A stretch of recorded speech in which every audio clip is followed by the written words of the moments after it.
and welcome to today's presentation brought to you by Yoga Alliance entitled Blissful Business, Tap Into Your Passion, presented by Gabby Bellici, PhD, and Debbie Williamson, ERYT 500. It's nice to have you with us today. I'm your moderator, Charlotte Rach, from the member programs team at Yoga Alliance. Today's program is 60 minutes long. Please note that all lines have been placed on listen-only mode. Questions may be submitted at any time during the workshop. You may use the Ask Question link located on the bottom left side of your screen. Only the presenters and I can see your questions. Simply type your message into the box and click on the Submit button. If your question is technical in nature, Infinite Conferencing will answer it via email. Gabby and Debbie will answer your content questions at the end of the presentation. Be sure to click on the Materials button so that you can download the slides from today's PowerPoint presentation. If you're listening via telephone and require assistance during the conference, please press *0 on your telephone keypad to reach a live operator. Yoga Alliance will publish a recording of this workshop and the PowerPoint slides on our website within a week. Note that this program is being recorded.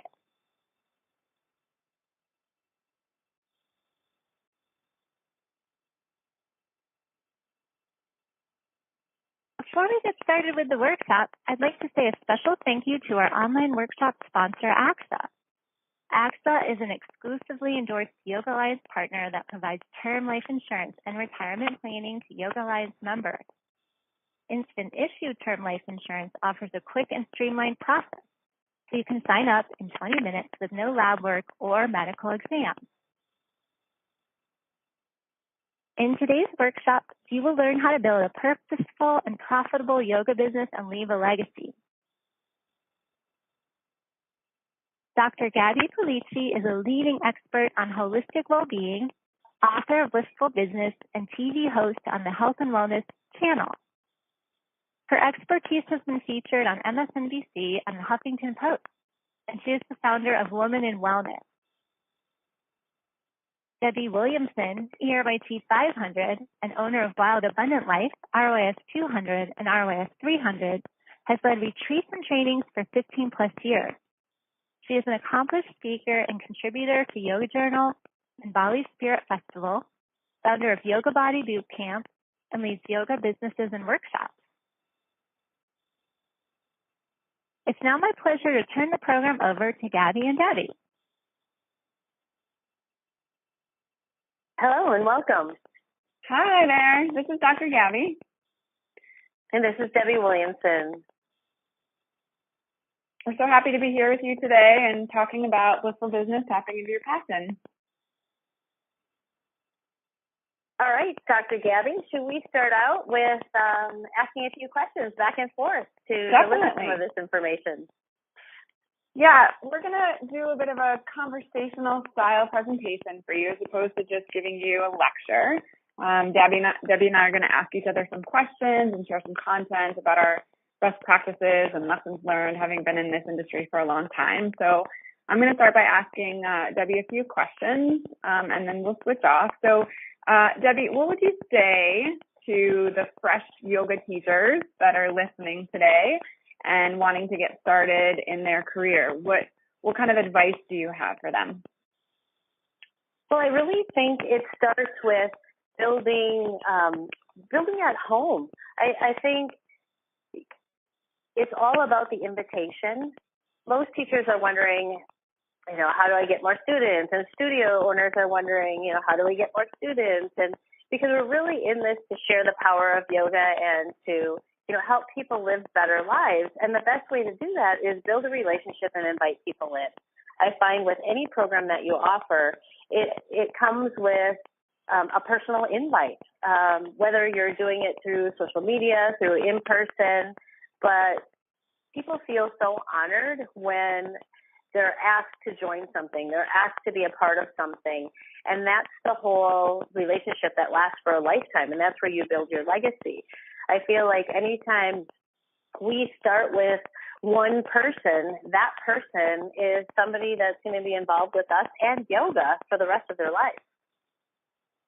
Right. So you want to develop a personal relationship. You want to start reaching as many people as you can. How do you do that? Do you need to create a program and curriculum, or do you just teach what you learned in teacher training? What do you think the best strategy is?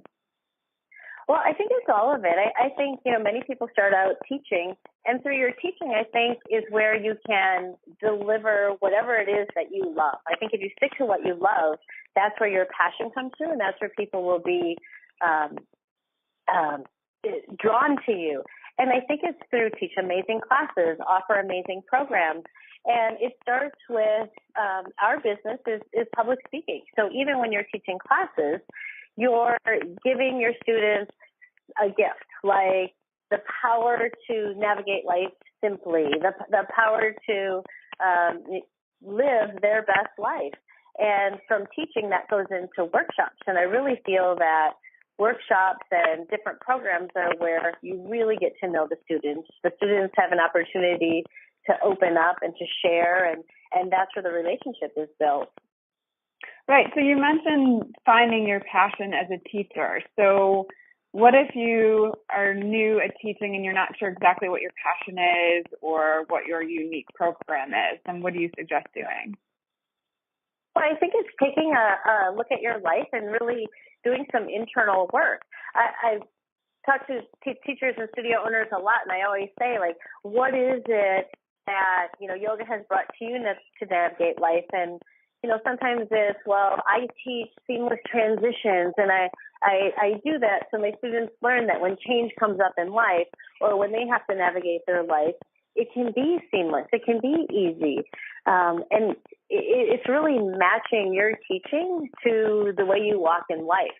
And that's where you find your passion. If you really listen even to the words that you say on a daily basis, or to what you teach in class, or what you say to the customer or the client that comes in, you'll discover really how you walk in your shoes. And that's the passion. And it's more of an energetic state. It's something that you feel alive and energized and powerful in the moment when you're dancing through life. And I think when we can start sharing the tools that help us dance through life, we can do the same for our clients.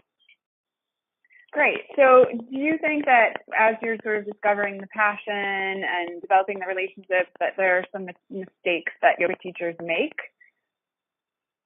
I do. I think sometimes we get stuck on the business part, and we think we'll solve all of our problems by having this beautiful website and business cards and, a great workshop that we, work hours and hours on trying to perfect it. And really it starts with what you have now.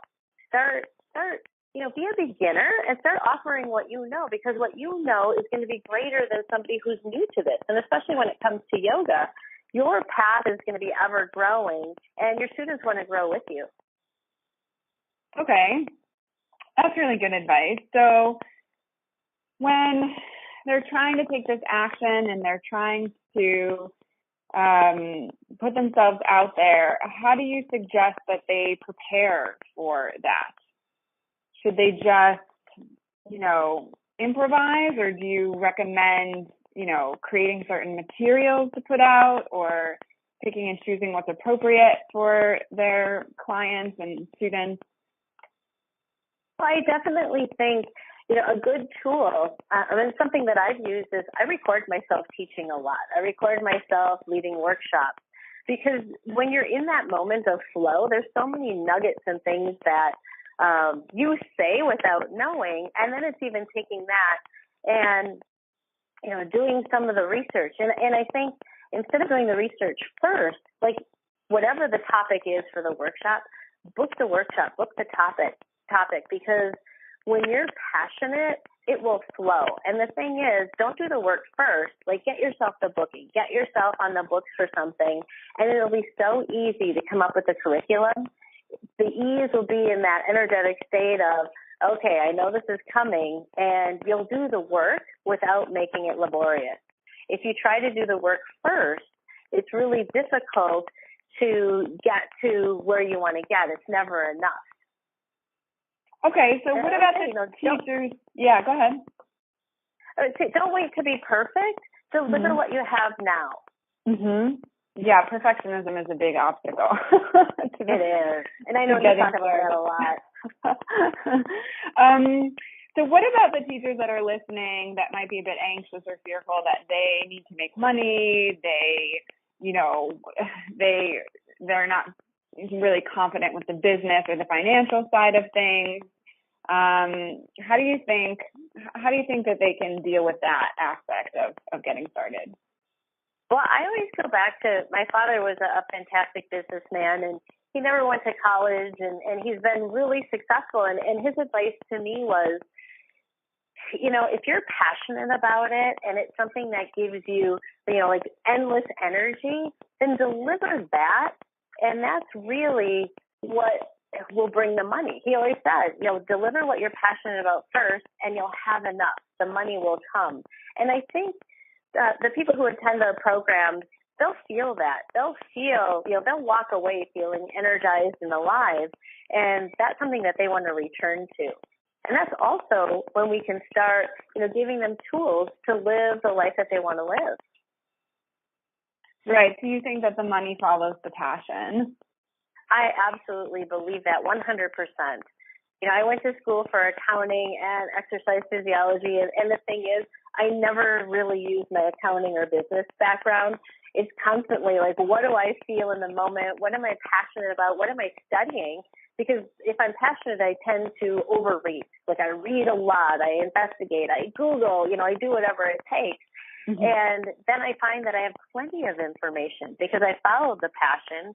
And it's pretty a simple formula. I think if I'm passionate about it and my students and the people around me love me, they tend to have the same passion and the same interest.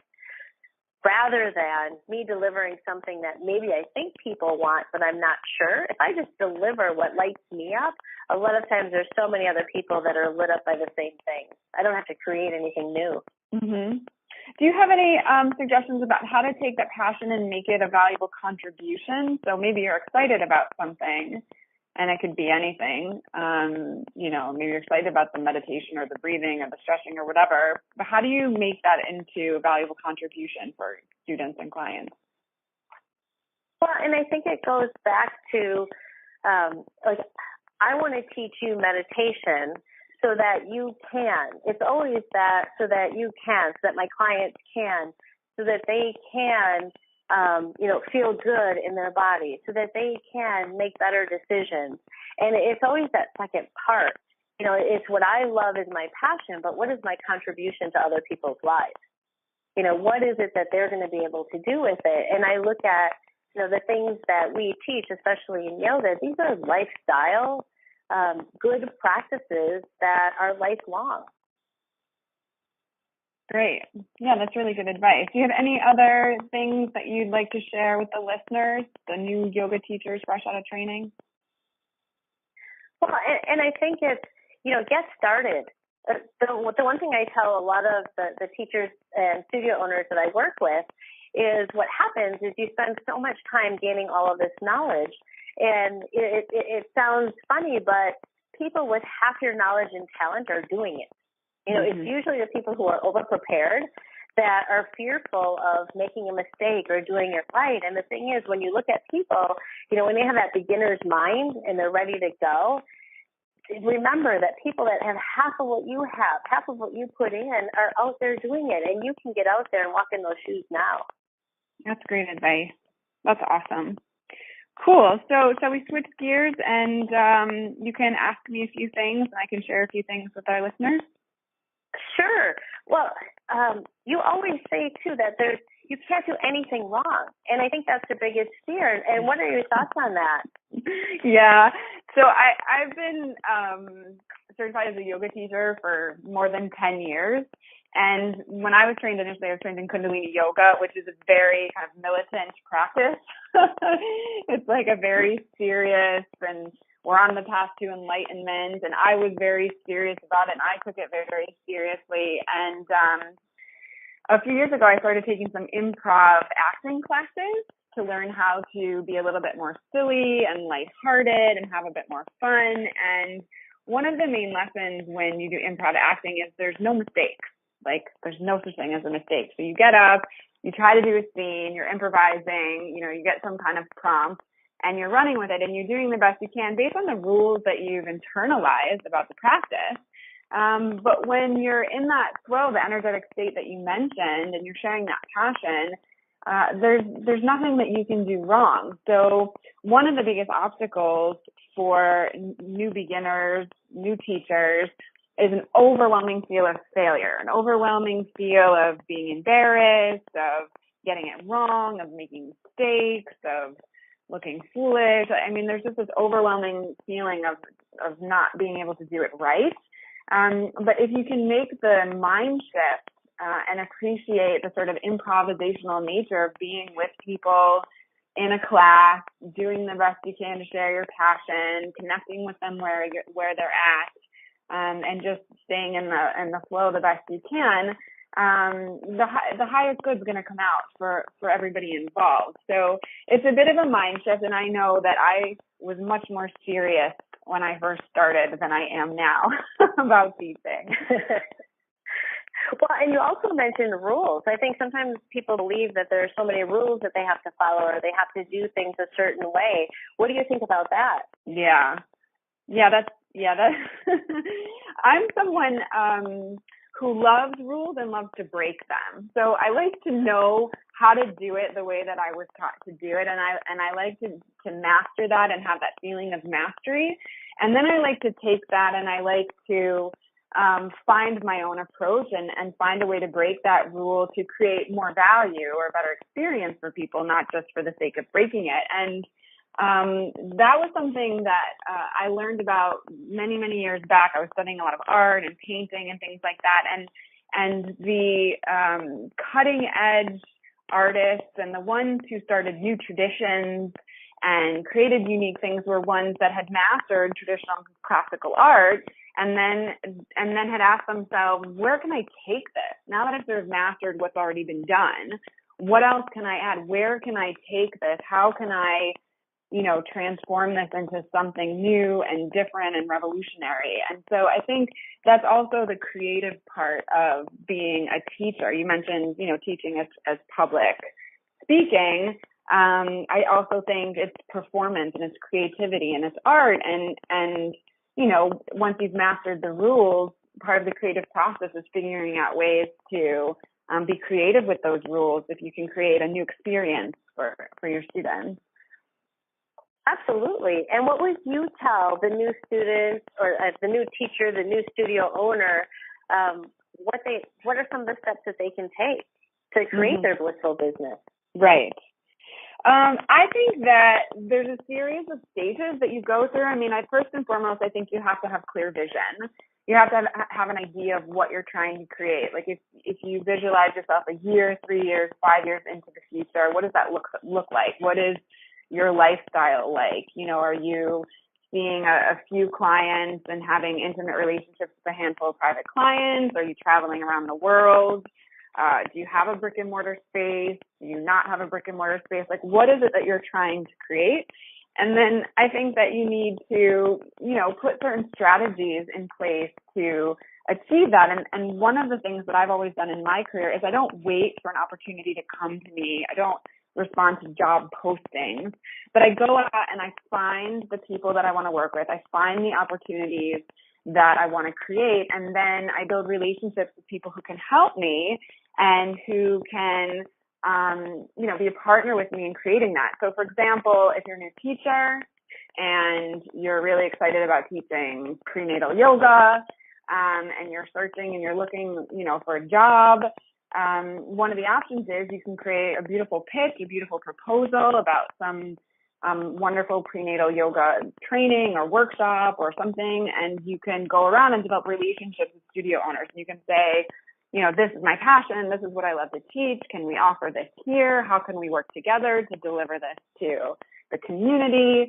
You can partner with other practitioners who are in the same space as you, working with similar kind of clientele, and say, let's get together, let's co-create something. I think if the two of us do this together, we can reach more people. And you find ways to, manifest your dreams through action, not just dreaming of them, but actually using strategies and relationships and being proactive to bring that to life. Absolutely. I agree 100%. And when it comes to goals and looking forward, I always love to start at like 35 years from now. Where do you see yourself? And then even 35? I do. Like 35. At that time, that's your legacy. Like where, after all the work you've done, where do you want to end up? And then you go back, okay, from that 35 years now, 15 years from now, what does your life look like? And then 5 years from now, what does your life look like? And it becomes a little easier to fill in the pieces because you know where you're going. You know where you want to end up. It sounds crazy, but it's something that we do as a passion exercise. And people, at first it scares them because it depends on their age. And then after that, they really get excited. Yeah, I must admit I don't visualize myself 35 years in the future because my path tends to be very unpredictable. I sort of get really excited about something and I follow that wherever it goes, and then when the next inspirational thing comes up, I follow that as well. But what I do have a feeling of as I go through things is like, how do I want to feel? Like what do I want my work-life balance to be like? What do I want my commitments to be like? I've owned a wellness studio, yoga studio, and I've worked, remotely and lived out of a backpack. Those are two very, very different kinds of lifestyles. And they have different rewards and different risks and different trials and tribulations, So for me, I really try to feel into, what's the best kind of like lifestyle situation for me? Do I want the freedom to move around, or do I want to be really embedded in a community? I'm really connected to the local people. And that's another thing that I think now that we've moved into the digital age and everybody's on social media 24/7, I think a lot of new people think that they have to master the online space before they can have a thriving business or practice. And I think that, it's important to have an online presence, and that's something that you're going to work on over time. But I always tell any of my clients that are new and just getting started that the best place to start is locally, looking for local opportunities, building local relationships. It's going to be a lot easier to go to a networking event or, find a local practitioner and create those referrals and create those relationships than it is to launch everything online. So I think that we need to be mindful that most of us are going to be working face-to-face with people, and that requires spending some time and energy in the face-to-face world. I agree. And what about, you talked about change, and I'm the same way. I switch from, one direction to the next. What about the people that are so afraid of, setting their goal for what they want to do with their business? What do you think about change and being able to shift? Yeah, I value change very much, and I value my instincts, my intuition about when I've sort of exhausted something and when I need to move on. And I know you yourself, you've built and sold things, and you're very entrepreneurial, and you, you also kind of create something and then find a new passion. And I think that maybe the generation before us, they sort of signed up for a career and they stayed there for 40 or 50 years. And I think the nature of, the 21st century, the world we're living in, is that statistically, you're probably going to have a lot of different careers over the course of your lifetime. You're probably going to make a lot of different kinds of shifts. One of the great things about yoga is that you learn how to become really comfortable with change. You learn how to become adaptable. You learn how to, you mentioned the transitions between the poses. You learn how to make smooth transitions, and take value from what you were previously doing and move on to something else and bring some of that with you. So I think that we need to embrace change. We need to be flexible and adaptable just because of the nature of the world that we live in right now. I agree, and that is nature. Nature changes constantly, and I feel like with yoga, we have so many branches that we can be involved in, whether it's meditation and pranayama and the asana, that I look at almost every 3 years, my business shifts and I'm doing something else, and I love it. So how do you make those decisions about what to shift to? I think it's I'm drawn in that direction because of the relationships I build and where the people around me want to go. What are they asking for? And I feel like yoga has so many loves that I also, we'll do like challenges. I'll do 30-day challenges, or, even offer up a 365-day commitment to something. And I think, even though I'm looking at change, I also want the other side of it, which is a commitment to something.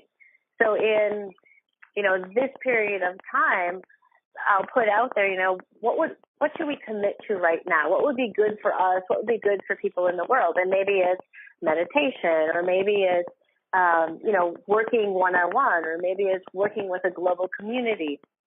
And I think it comes to you. I don't know how to explain it, but I think if you really are building those relationships, you'll know, you're drawn to it. Well, I think one of the things you're describing is the listening. I mean, you emphasize the idea of listening to the people around you. What are they asking for? What do they need? What are you observing? You start out teaching one thing, and you think, like, when I started my coaching practice, I thought people needed to know, the ABCs of how to set up a website and stuff. And I found out that really it was about self-confidence. It wasn't even about the technical skills. So I think you described this like listening and paying attention. And I think that's absolutely your choices. Absolutely. Absolutely. Do you have anything else that you want to add? Well, I mean, the last piece that has been really significant for me, and I don't know if this is true for you as well, is that I align myself very closely with mentors. I had a mentor for a very long time when I did Kundalini yoga, and then I did a training in Jiva Mukti yoga, and I spent a lot of time with them. I think by having mentors, having people who've been in the industry longer than you that can support you and advise you is really critical, because there's going to be day-to-day decisions that you need to make, or challenges that come up with students, or even something as, simple as like the contracts that you're offered, or whatever the case may be. And I think having mentorship, having a mentor, was really valuable for me. And the other thing that's really valuable is community. So, as a teacher, if you're teaching on a regular basis, you may be surrounded by a lot of students, and you may be interacting with a lot of students, but you also need to surround yourself with your peers, with other practitioners, so that you can learn about what other people are offering and find those collaborations and find that place where you can get support for your own work that you're doing. And so, I mean, that's one of the reasons that I created my community, the Women in Wellness community, is so that people could have a place where they could get mentorship and support and be part of a group where everybody's working together to achieve the same goals. And so I think that's always served me really well, and it's important for new people. I agree. I feel the same. Like, even myself as a coach, I also have a coach. Like, I meet with a coach. Sometimes it's once a month. Sometimes it's once every 6 months. But I've got a regular coach that mentors me, and we do the same. I offer something called a Barefoot Business Breakthrough, where peers can get together and we really work on each other's businesses together. Because sometimes it does feel like it's a lonely business. Like, we're the only ones out there trailblazing, and truly there's so many of us, and we really need to get together. And that's why I love talks like this, where you and I gather, you get together and just share what we do and what we create. Yeah, I love your Barefoot Business Breakthrough.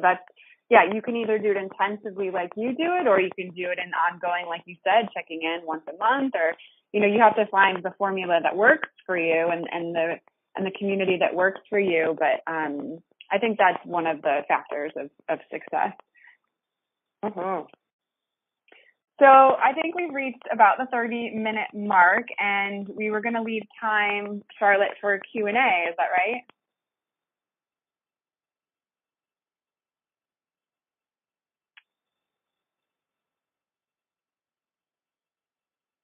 I'm not sure if Charlotte's there, but okay. I do see some questions here. So let's dive into some questions. All right. Let's see. I see a question from Jennifer. In the process of building relationships, do you offer free classes? I got certified in 2013 and took a hiatus and now ready to teach. How do you recommend I start? Great question. You want to take it first, Debbie? Sure. I think there's so many opportunities to teach nowadays. It's really going out and looking for it, from your local community centers to the firefighters, the teachers in town.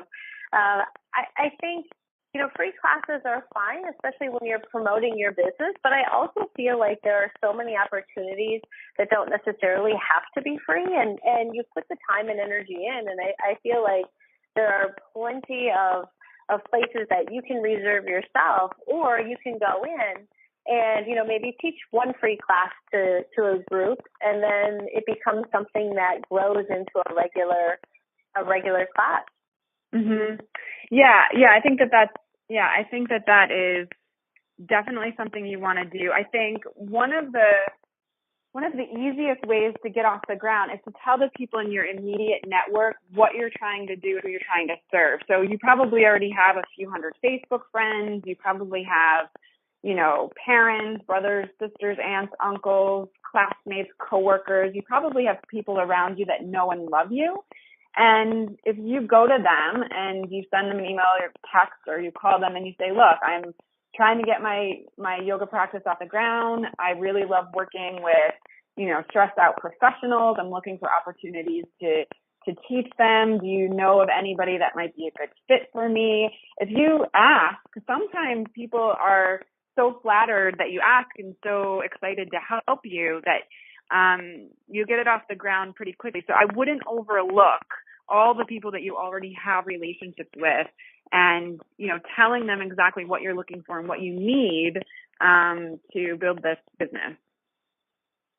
Well, and like you say, even in the neighborhoods, I just graduated a group of teacher trainers, and one of the women, she pulled the cars out of her garage and started offering classes in her garage, and she was surprised by how many people showed up. I mean, sometimes, like you say, it's just invite the people around you, and you'll have your class right there. That's a great idea. Yeah, you can do it in your house. You can do it in your yard. You can do it wherever you're already connected to people. There's another question here. How do you connect your passion when you have a tough audience in your city? A lot of the students I've had are rule followers. Yoga has to be X, Y, Z poses. But I'm a little different than the other instructors. Any thoughts on that? Well, yeah. So Carla, you say that the students that you have are not enjoying your style, that the people that you're teaching prefer different styles. To me, that's a disconnect. To me, that goes both ways. So, as a student, there's teachers that I love and teachers that I don't.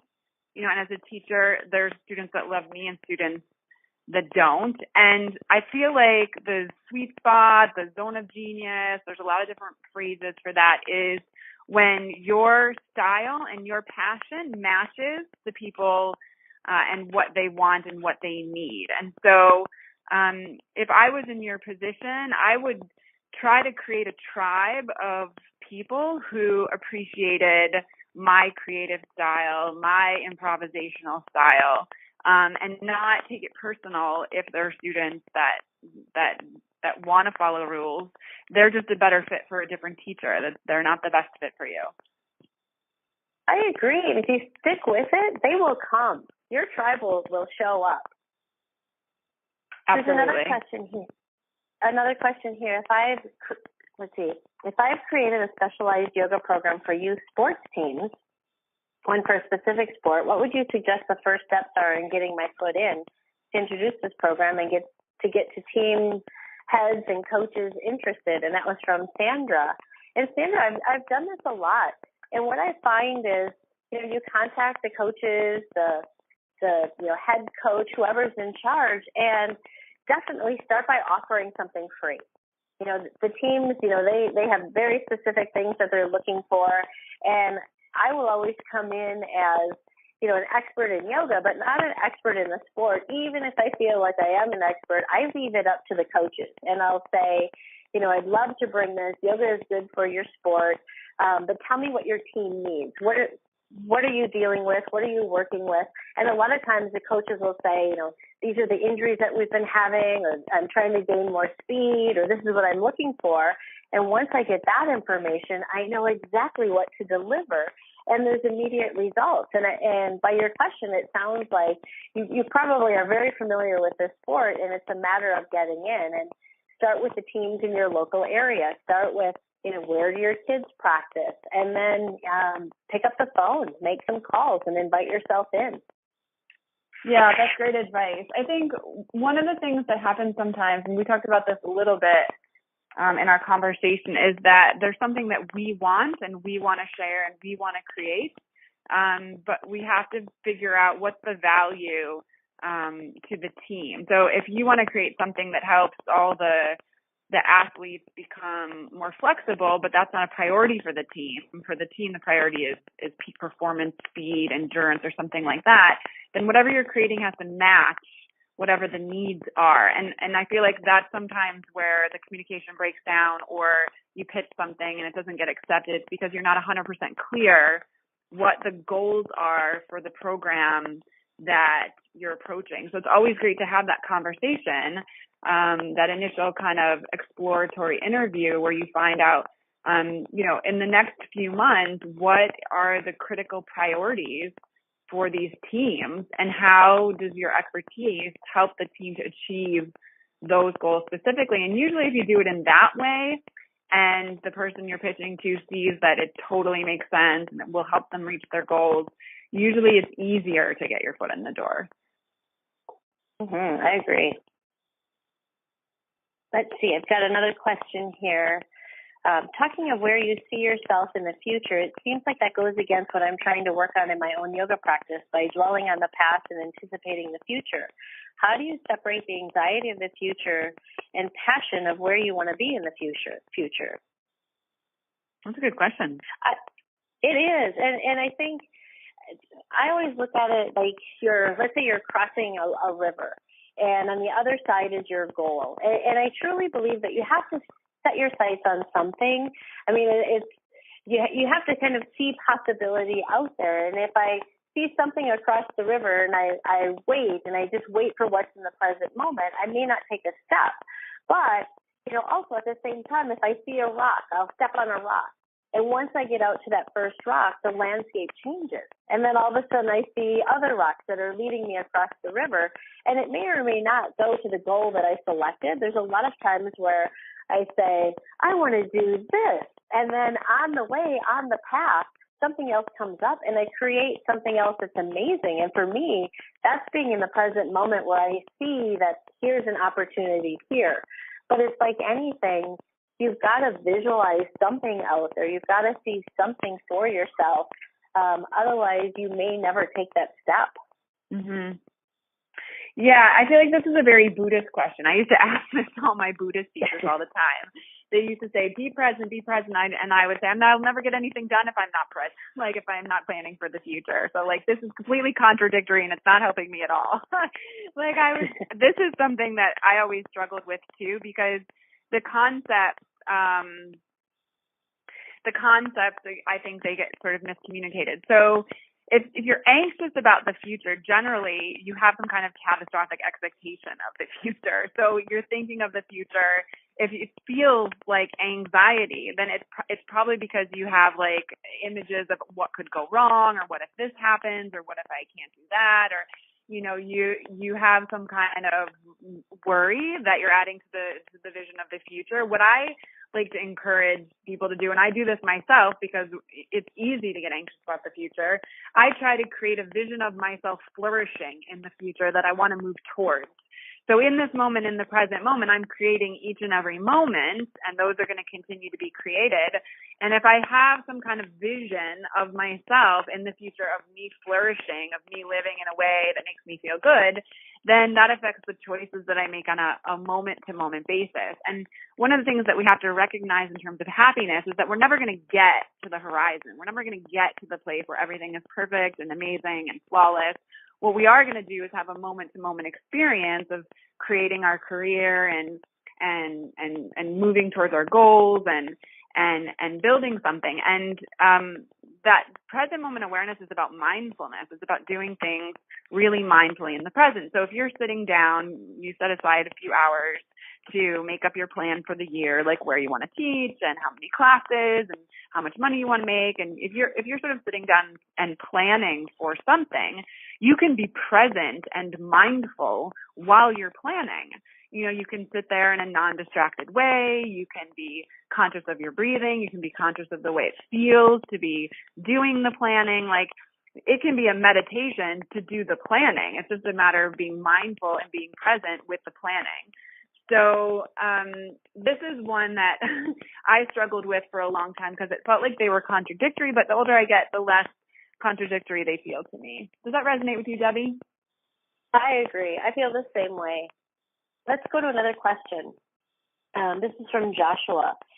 He's been teaching for a few years, martial arts for 11 years. He just moved to a new location, and his question is, how do you attract those first 10 to 20 super important clients? You're advocating getting out there sooner rather than later, but that can be much higher risk when I haven't yet established my name. Conversely, if I wait and teach classes at an established studio, would I not be stealing clients? Any thoughts on that? Well,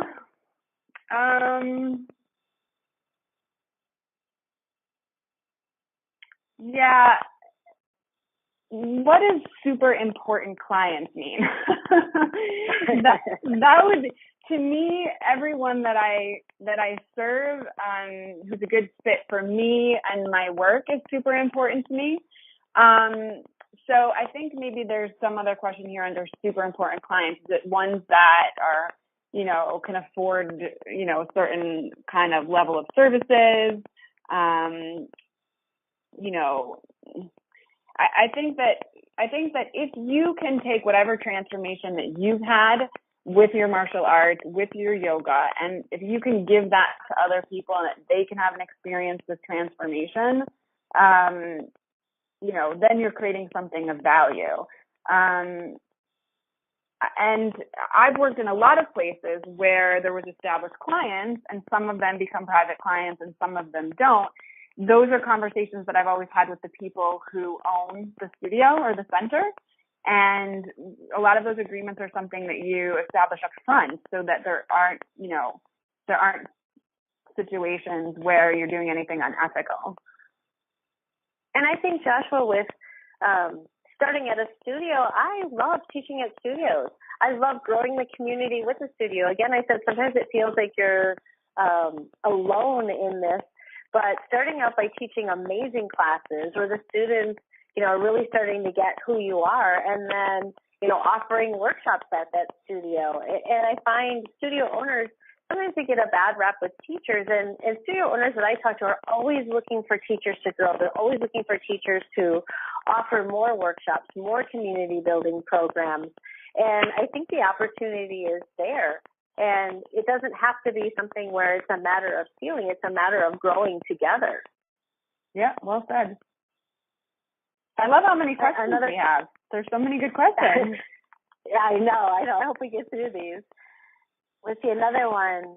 Marilyn, thank you for your time. I'm currently building a studio in my home. What is the best way to establish pricing? I don't want to undercharge, but want to be competitive also. Go ahead. Do you want to take that one? Sure. I have a lot of peers that have opened studios in their home, and they treat their home just like a freestanding brick and mortar. When you have a set space in your home, and of course, you know, you've got commercial approval from the city or whoever you're working with, I think, you know, treat it as if this is a freestanding studio, because if you start it that way, I believe the people, the neighbors, the students that come to you, they want to support you. And if you stand as a firm business leader, a studio owner, they will support you, and you won't have to go from, okay, this is my hobby, to now I want to make this a business, because it's very easy to lower or discount your prices than it is to increase your prices. So I say start where you want to be. And I'm sure that the people around you, especially in a home studio, they want the studio to continue. They want classes to continue. So they're really excited about helping you out and helping you grow, because this is something that now they'll have as a part of their life, and they want to know that you're in it for the long haul. And the only way to show that you're in it for the long haul is to do it like it's a full-fledged business. Mhm. Yeah. I don't have anything to add to that. I think that's great advice. Let's see here from Chastity. I've been teaching for a year and a half, and I've noticed because I work a full-time job as well as teach 3 classes a week after work, I'm exhausted when it comes to going to workshops and furthering my practice. What's another good outlet to further my practice? And I feel most teachers have all the time in the world to further, but she doesn't because she's working. Right. Well, I mean, I applaud you for working and teaching and, you know, and having both of those things happening. I know that it can feel a bit like you're left out for those who have more time and they don't have to work full time. But I mean, I think you're already doing so much. And, you know, for me, I try to find time when I can get to a weekend workshop, when I can get to a retreat, when I have a personal day that I can take to get some more education or training. I try to find time and places to do that. But I think you need to be, you know, really proud of what you're already doing and what you're already accomplishing, because it sounds like you are already working really hard. Yeah, and I think teaching classes balances the work that you're doing, and to really appreciate, you know, what you have already. Sometimes starting out teaching, especially when it's a year and a half, we tend to make our other job bad, you know, because we love what we do so much in yoga, and we build a case against what we're doing. And sometimes I think it just takes sitting down and build a case for your other job. I mean, nobody ever applies for a job they're not going to like. You know, I'm going to write my resume and get this job that I'm going to hate. And there's something about the job that you love. And even if it's the fact that it, you know, gives you the opportunity to do these other things. And I really feel, you know, there's so many things out there like YouTube and online trainings and everything. But the exhausted part is what I'm concerned with. I don't want you to be exhausted. And I think if you really look at, you know, I get to teach 3 classes a week. You know, sometimes teachers get to that place where they have to teach. And then even like I get to go to my job. You know, I get to have this job that I loved and maybe search for the love again and build a case for it. And things will balance out. You'll be less exhausted. That's tapping into your passion. Yeah. To have an attitude of gratitude. Right. Absolutely. We have another question. I've been certified for almost a year. We moved to a new town and everyone's been so welcoming and sweet. I'm currently teaching at a gym, but an opportunity presented for me to teach to the faculty staff at a local high school. Any suggestions, words of encouragement for a relatively new teacher? Yes. Congratulations. That's amazing. Do it. Just do it. And, you know, as Debbie was saying earlier, you know, flesh out your curriculum, flesh out your program, you know, find out what the teachers at the school really need help with. Is it stress management? Is it energy? You know, find out how you can best serve them, and then create something that is going to help them out. It's awesome that you're getting this opportunity. And I think as a new teacher, it says you've been certified for almost a year, remember that your students love you. They want you to come and teach. The faculty and staff, they're dying to have a yoga teacher come, and there's really nothing to worry about. You'll show up and you'll be great, and to remember, no matter how it goes, and you know, whatever you teach, they're looking forward to it, and they're also looking forward to you doing what you can to help them in their life. So again, congratulations. You're going to have a lot of new best friends.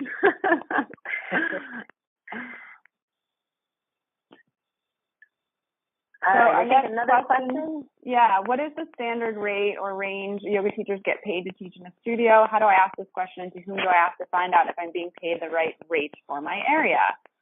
That's a great question. I mean, I think there's quite a range.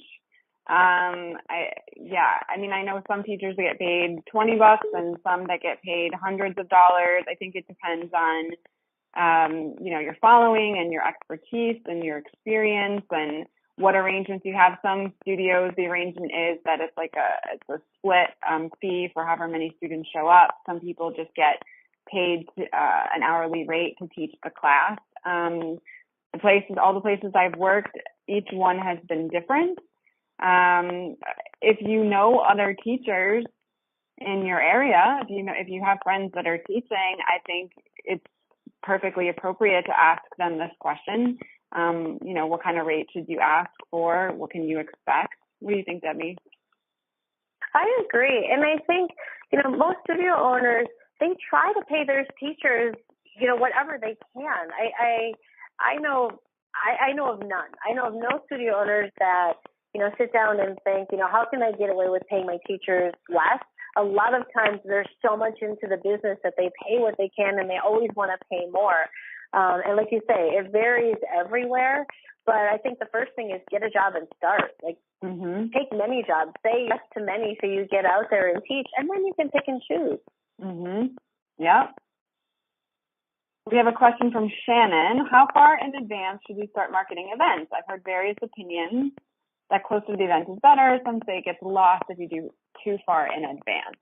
I think it depends on the event. If it's something that's a high ticket item, like if you want people to go on a retreat with you to Costa Rica or something, that requires a lot of planning and an investment and having lead time for them to make that financial commitment and get it on the calendar and stuff is important. If it's just that it's a workshop at a local studio, I think a few weeks is fine.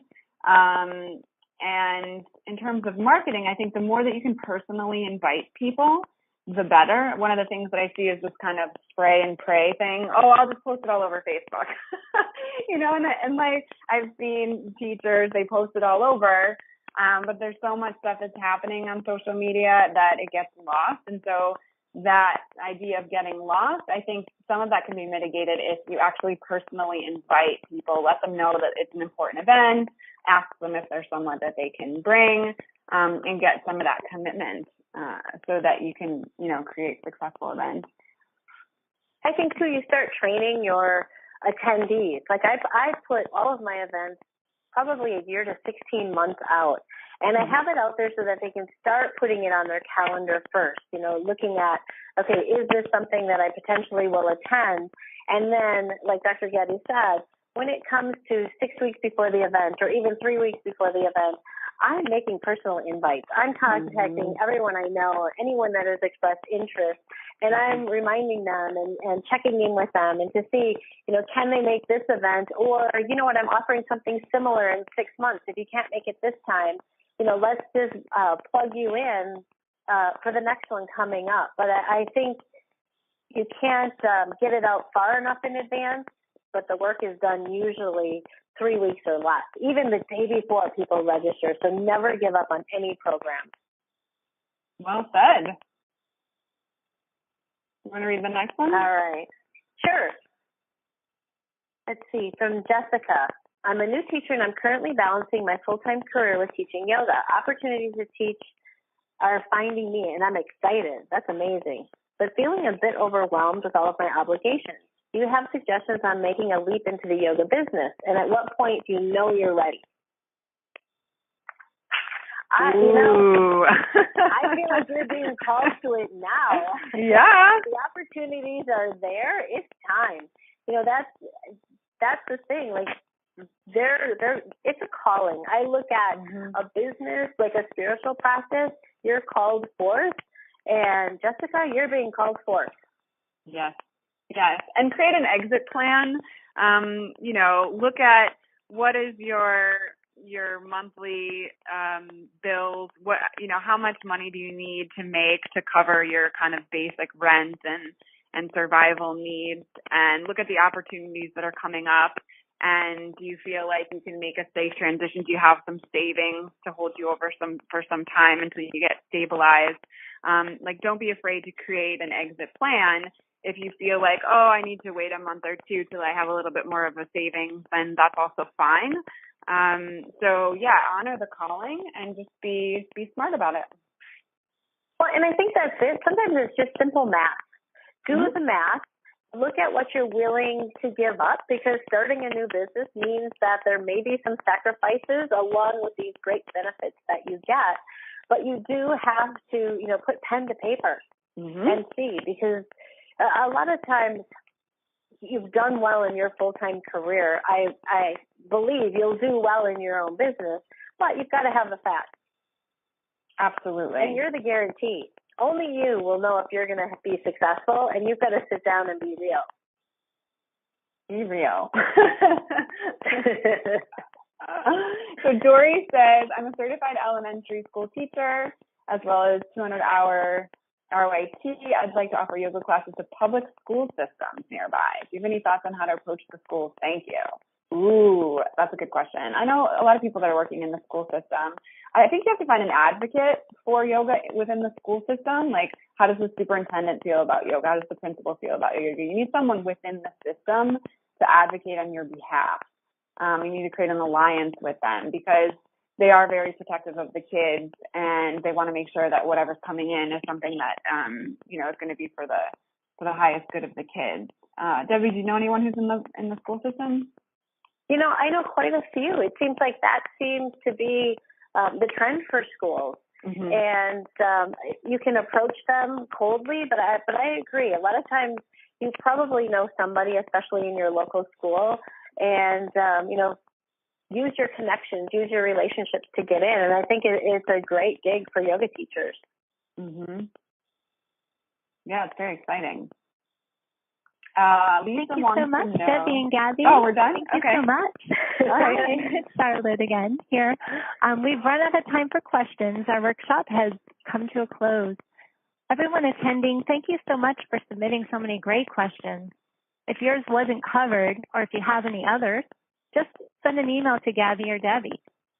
You can also text Debbie and receive the PowerPoint deck. Just type PPT and send it to the number listed on the screen right now. We'll pause here just for a moment so you have time to write it down. And thank you so much, Gabby and Debbie, for such an informative workshop. Yeah. Oh, thank you. Yeah, you've provided us with some great strategies for studio owners. I think we could have both gone on for another hour. Yeah, easily. Yeah, and looking at the questions, there were a lot of questions that we didn't get to. So, yes, definitely, I think that would have been possible. So before we close, we just want to thank our sponsor again, AXA. AXA provides term life insurance and retirement planning to Yoga Alliance members. And a recording of this workshop and the PowerPoint slides will be available in our video library within a week. So you can look for it there within a week from today. Our video library offers 50 plus workshop recordings that support the work that you do to share yoga with the community. They are all complimentary to Yoga Alliance members, and most of them are eligible for non-contact Yoga Alliance continuing education. This workshop is eligible for 1 hour of continuing education or RYS curriculum non-contact hours. Go to yogaalliance.org to find information about how to submit your continuing education to Yoga Alliance. Here's a list of some of our future online workshops that are complimentary for members. And we invite you to complete our survey to submit your feedback for today's workshop. Just simply click on the survey link in the bottom lower left corner of your screen. The content presented today expresses the views of our presenters and does not necessarily reflect the reviews of Yoga Alliance. Today's program is copyrighted in 2016 by Yoga Alliance, all rights reserved. Thank you for joining us today. Namaste.